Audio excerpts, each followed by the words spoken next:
आज मैं एक्सप्लेन करूंगी एलियन बॉय और ह्यूमन गर्ल की लव स्टोरी का पार्ट 11। तो चलिए वीडियो स्टार्ट करते हैं। पार्ट 11 की शुरुआत इस बार पास्ट सीन से नहीं होती बल्कि प्रेजेंट सीन से ही होती है। ग्वानपी यूनिवर्सिटी आती है तो हेलन उसके पीछे पीछे आता है। ग्वानपी उससे गुस्सा है क्योंकि उसे लगता है कि हेलन के दिल में तो कोई हुयान है, इसलिए वो उससे कहती है मेरे पीछे नहीं आओ, और वो अकेली क्लासरूम में चली जाती है। हेलन बाहर खड़ा उसकी क्लास पूरी होने का वेट करता है, तो अपना टाइम पास करने के लिए वो चियान को कॉल करता है। चियान कॉल देखकर भी उसका आंसर नहीं देती और अपना फोन स्विच ऑफ कर लेती है। क्लास फिनिश होती है तो हेलन बाहर खड़ा ग्वानपी के आने का वेट करने लगता है। कई स्टूडेंट्स निकल जाते हैं पर ग्वानपी बाहर नहीं आती, तो हेलन उसके क्लासमेट से पूछता है कि वो कहाँ है। वो बताती है ग्वानपी तो पीछे के दरवाजे से पहले ही चली गई। उसी शाम क्वान और शियान श्याओजू के पास पहुंचते हैं उसकी बर्थडे सेलिब्रेट करने। वो बहुत खुश होती है कि उसकी बर्थडे सेलिब्रेट करने का किसी के पास तो टाइम है। देन इधर हेलन के ऐसे ही कई दिन निकल जाते हैं। वो ग्वानपी के पीछे हर जगह जाता, उसका वेट करता, पर वो उसे इग्नोर करके चली जाती। एक दिन ग्वानपी जॉब के लिए क्लब में पहुंचती है। उसी क्लब में उससे सुमेई मिलती है। सुमेई कहती है हेलन तो बहुत अमीर है, फिर तुम यहाँ काम क्यों कर रही हो। ग्वानपी कहती है ये मेरी फैमिली प्रॉब्लम है। सुमेई पूछती है क्या तुम अभी भी हुयान की पेंटिंग को लेकर परेशान हो। वो पेंटिंग तुम्हारी ही है, इसलिए परेशान होने की जरूरत नहीं है। वैसे क्या तुम हेलन को लाइक करती हो। वो कहती है हाँ। सुमेई कहती है तुम उसे लाइक करती हो, वो तुम्हें लाइक करता है, इसलिए तुम्हारी प्रॉब्लम उसकी प्रॉब्लम है। तुम हेलन को हेल्प करने क्यों नहीं दे रही हो। ग्वानपी को समझाकर सुमेई चली जाती है। ग्वानपी एक कस्टमर को वाइन सर्व करती है पर गलती से वो वाइन उससे गिर जाती है। ग्वानपी सॉरी कहती है और वाइन साफ करती है। वो कस्टमर कहता है तुम्हें ये वाइन मेरे साथ पीनी पड़ेगी, तभी मैं तुम्हें माफ करूंगा। ग्वानपी उससे कहती है मैं ड्रिंक नहीं करती, पर वो आदमी उसे फोर्स किए जा रहा था वाइन पीने के लिए। तभी हेलन उनके पास आता है और ग्वानपी से वाइन का ग्लास छुड़ाकर खुद पी लेता है और कहता है इसकी जगह मैंने पी ली, अब तो ठीक है, और ग्वानपी को वहां से लेकर जाने लगता है। वो आदमी को गुस्सा आता है हेलन के इंटरफेयर से और वो चिल्लाकर उन्हें रोकता है। पूरे क्लब के लोगों की नजर उन पर होती है। ग्वानपी उस आदमी को काम डाउन करने की कोशिश करती है और सॉरी कहती है, पर वो नहीं मानता और मैनेजर को बुलाकर ग्वानपी और हेलन की शिकायत करता है। मैनेजर ग्वानपी को माफी मांगने को कहता है। वो आदमी कहता है ग्वानपी से नहीं बल्कि इस आदमी से कहो मुझसे माफी मांगने को। तो हेलन उस आदमी से माफी मांग लेता है जिससे ग्वानपी को कोई प्रॉब्लम ना हो, और क्लब से बाहर चला जाता है। मैनेजर के रोकने के बाद भी ग्वानपी हेलन के पीछे जाती है और बाहर देखती है कि वाइन पीने की वजह से वो वॉमिट कर रहा है। ग्वानपी उसके पास जाकर पूछती है तुम मुझे इतने अच्छे से क्यों ट्रीट करते हो। हुयान की वजह से। तुम्हारी नजरों में हुयान और मैं सेम पर्सन है। हेलन कहता है तुम दोनों सेम पर्सन हो भी और नहीं भी, बस मुझे इतना पता है तुम्हारे लिए मेरा प्यार शुरू से बदला नहीं है। ग्वानपी कहती है मुझे समझ नहीं आता कि तुम मुझसे प्यार क्यों करते हो, और मुझे बस एक चीज पता है, मुझे तुमसे प्यार हो गया है। हेलन अब मैं क्या करूं।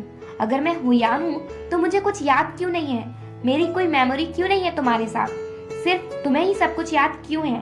ग्वानपी बोले ही जा रही थी, हेलन को बोलने का चांस ही नहीं देती, तो हेलन उसे हक करता है और सीधा कह देता है मैरी मी। ये सुनते ही ग्वानपी की बकबक रुकती है और वो फिर से पूछता है क्या तुम मुझसे शादी करोगी। वो कहती है हाँ। हेलन खुशी से उसे हक करता है और उसके फॉरहेड पर किस करता है। देन वो दोनों घर वापस आते हैं। वो देखते हैं कि चियान हेलन का वहाँ वेट कर रही थी, तो ग्वानपी वहां से चली जाती है जिससे वो दोनों अकेले में बात कर सके।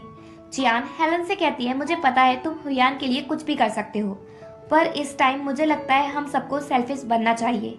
और फिर चियान वो सब बता देती है जो प्रिंसेस जोआन ने ग्वानपी को बचाने के लिए बताया था। हेलन कहता है ये तो सिंपल है। चियान कहती है हेलन तुम ऐसा कुछ भी नहीं करना, हम ग्वानपी को बचाने का कुछ और रास्ता ढूंढ लेंगे। हेलन कहता है हम वेट नहीं कर सकते क्योंकि ग्वानपी के पास ज्यादा टाइम नहीं है, वो जल्दी ही 25 की होने वाली है। चियान कहती है वो फिर से जन्म ले लेगी, हम उसे नेक्स्ट लाइफ में बचा लेंगे, पर हेलन नॉर्थ बॉक्स क्लैन आपको नहीं खो सकता।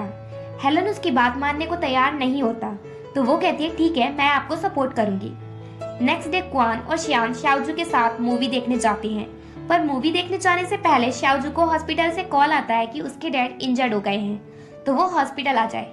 श्याओजू कॉल कट कर देती है। क्वान पूछता है क्या हुआ, वो उन्हें कुछ नहीं बताती और मूवी देखने जाती है। एक्चुअली में श्याओजू अपने डैड से गुस्सा है क्योंकि वो उसकी बर्थडे ही भूल गए और वो सारा टाइम सिर्फ अपनी मैथ्स कैलकुलेशन में लगे रहते हैं फालतू की।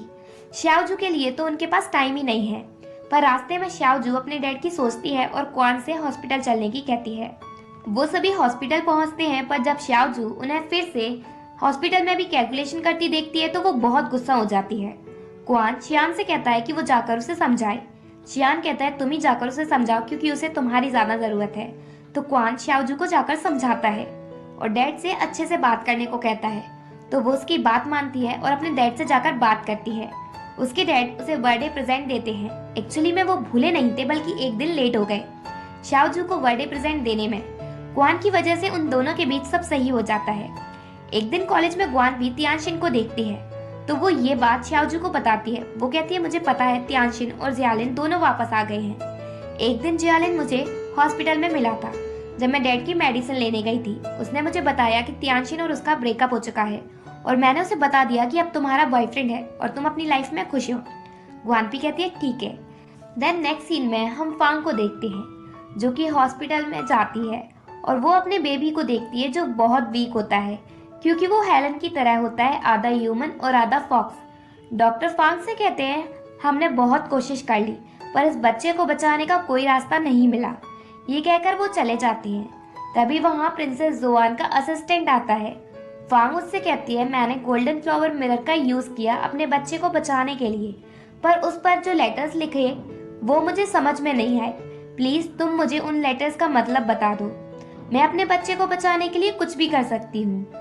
वो कहता है तुम्हें पता है जब हेलन छोटा था तो वो भी तुम्हारे बच्चे की तरह वीक था। उसे हुयान का लीवर खिलाकर बचाया गया, इसलिए अगर तुम अपने बच्चे को ग्वान पी का लीवर खिला दोगी तो वो ठीक हो जाएगा। फांग कहती है मैं किसी वुमेन को कैसे मार सकती हूँ और वो तो हेलन का लव है। असिस्टेंट कहता है वैसे भी ग्वान पी 25 की होने वाली है और 25 की होते ही वो मर जाएगी। वो दोबारा जन्म ले लेगी, पर अगर तुम्हारा बच्चा मर गया तो वो दोबारा जन्म नहीं लेगा, इसलिए अब सोचना तुम्हें है। और वो जाने लगता है। फैंग चिल्लाकर पूछती है क्या ग्वान पी सच में 25 की होते ही मर जाएगी। वो बिना जवाब दिए चला जाता है और इसी के साथ पार्ट 11 एंड होता है। अगर आपको वीडियो अच्छी लगी हो तो वीडियो को लाइक कर दीजिए और मेरे चैनल को सब्सक्राइब कर दीजिए, जिससे आपको ऐसी ही इंटरेस्टिंग वीडियोस के नोटिफिकेशन मिलते रहें।